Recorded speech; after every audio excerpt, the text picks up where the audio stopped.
Rekan-rekan semuanya, pada kesempatan kali ini kita akan belajar bagaimana cara mempersiapkan kandang BSF untuk memastikan siklus budidaya BSF terus berjalan. Nah, tujuan pembuatan kandang supaya fase lalat itu terhindar dari predator dan lalat tidak keluar dari tempat yang kita tentukan. Jadi yang perlu kita persiapkan untuk pembuatan kandang itu yang pertama adalah penentuan lokasi. Lokasi yang kita pilih itu harus mendapatkan cahaya matahari cahaya matahari langsung, sehingga lalat itu bisa beraktivitas secara aktif dan bisa melakukan perkawinan. Karena sangat berpengaruh intensitas cahaya. Jika kandang tidak mendapatkan cahaya matahari, itu akan berpengaruh terhadap pertumbuhan lalat tentara hitam. Biasanya kalau kurang sinar matahari, lalatnya itu kurang aktif sehingga mereka tidak melakukan perkawinan dan tentunya nanti akan mempengaruhi terhadap produksi telur. Nah, itu yang pertama. Yang kedua adalah pelindung lalat itu sendiri, karena di alam itu banyak predatornya. Jadi bagaimana supaya lalat tidak dimakan oleh predator dan lalat tidak bisa keluar dari tempat yang kita tentukan. Tentunya kita memerlukan bahan yang bisa membatasi itu. Nah, bahan yang bisa kita gunakan untuk pembuatan kandang, kita bisa menggunakan bahan seperti jaring serangga atau jaring ikan. Nah, sebenarnya bahannya bisa kawat nyamuk atau misalkan kawat yang dari biasa ya, untuk kawat biasa. Tapi kita harus memilih bahan-bahan yang tahan terhadap air, karena nanti kita akan sering melakukan penyemprotan untuk pemberian makan, untuk pemberian minum terhadap lalat. Jadi kita harus memilih bahan-bahan yang tahan terhadap air. Nah, berdasarkan pengalaman kita yang cocok untuk dijadikan pelindung itu adalah jaring ikan seperti ini.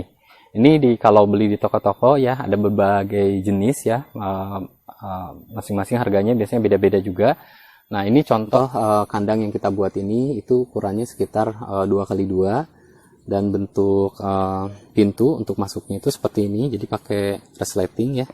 Itu ini sengaja dibuat kecil saja, jadi hanya untuk satu orang aja nih masuk, jadi sambil jongkok gitu. Jadi kita nggak buat di atas supaya mengurangi lalat keluar juga.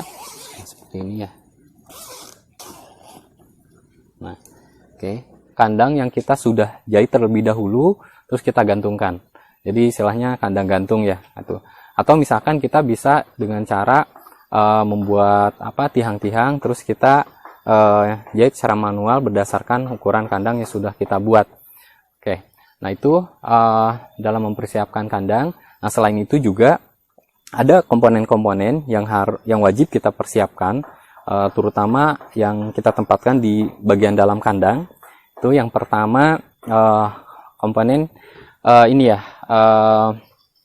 ada daun-daunan yang bisa digantung supaya ada suasana di alam dan biasanya untuk tempat hinggap. Nah, ini kita bisa gunakan daun pisang kering. Ini kita bisa gantungkan di dalam kandang sehingga ketika lalat berterbangan dan kawin, biasanya mereka hinggap di daun-daun seperti ini ya, gitu, dan biar ada suasana seperti di alam.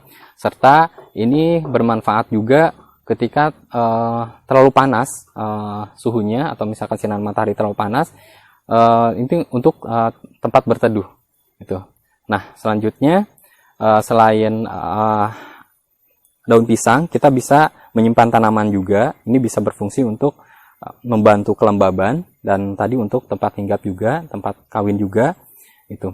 Nah, selanjutnya selain tempat hinggap dan untuk penyesuaian supaya suasana seperti ada di alam, nah kita bisa siapkan tempat minum juga. Siapkan nampan seperti ini, terus kita isi air dan di atasnya kita bisa simpan busa atau bahan kain untuk resapannya, dan pastikan jangan ada air yang tergenang supaya lalat tidak sayapnya tidak kena genangan, dan karena bisa menyebabkan kematian juga. Oke, nah simpan aja di sini di dekat dengan tempat media pancing. Nah, selanjutnya selain tempat minum kita sediakan di wadah, kita juga bisa lakukan penyemprotan itu sehari minimal 3 kali tergantung kondisi suhu ya. Kalau misalkan sedang panas, artinya kita harus menambahkan penyemprotan bisa lebih dari 3 kali. Nah, kita bisa gunakan semprotan seperti ini. Oke. Penyemprotan dilakukan secara halus, jadi supaya hasilnya halus ya. Jadi jangan sampai seperti menyiram tanaman, karena ketika terlalu banyak air yang tergenang di lantai, itu nanti lalat bisa tergenang juga dan mengganggu aktivitas lalat. Nah, selanjutnya selain tempat pemberian minum yang kita siapkan, kita harus menyiapkan juga media pancing, atau antraktan. Nah, ini contoh antraktan yang kita buat. Jadi media pancing ini atau antraktan itu bisa kita isi dengan sampah buah-buahan. Itu bisa nanas atau pepaya atau misalkan nangka yang kira-kira bisa memikat lalat untuk bertelur di sekitar media ini. Nah, di atasnya kita tutup dengan jaring seperti ini supaya lalat itu tidak langsung ke medianya, tapi dia mendarat di sini, di jaring, di pembatas ini. Nah, di atasnya atau di sekitar media pancing itu kita bisa simpan jebakan telur.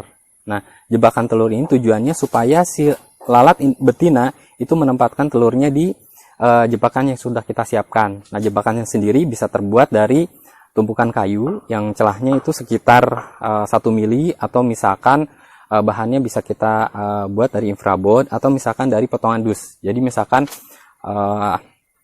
dus harimih misalkan ya, atau dus bekas mie, kita potong, itu biasanya kan ada celahnya. Nah, itu pas untuk bertelur betina di situ gitu ya. Jadi satu lubang itu biasanya 1 indukan, dan biasanya itu 1 kumpulan telur atau 1 klaster.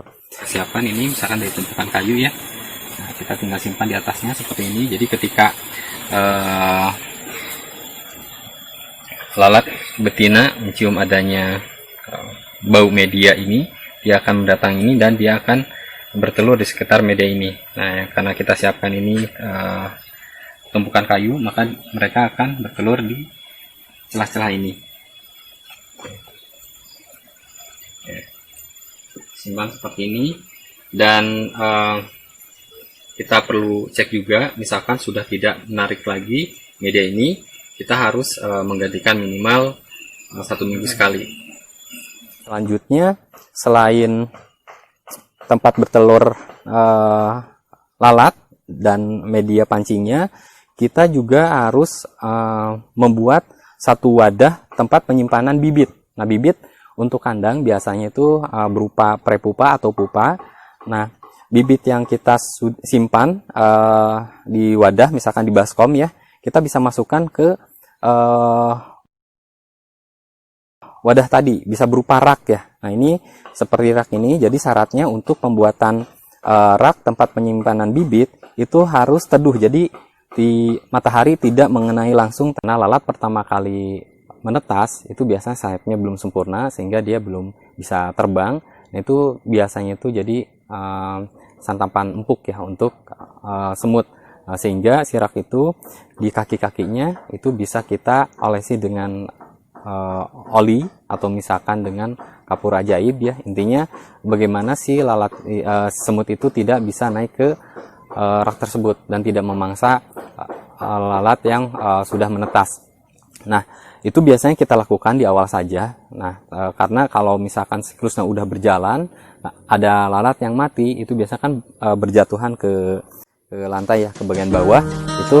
Nah, biasanya semut itu sudah fokus ke situ, jadi sudah tidak naik lagi ke rak tadi. Jadi biasanya pengamanan tadi bisa di awal. Tapi kita harus cek juga kalau misalnya ternyata masih ada semut yang naik, artinya kita harus pastikan bibit yang kita simpan di rak tersebut itu aman.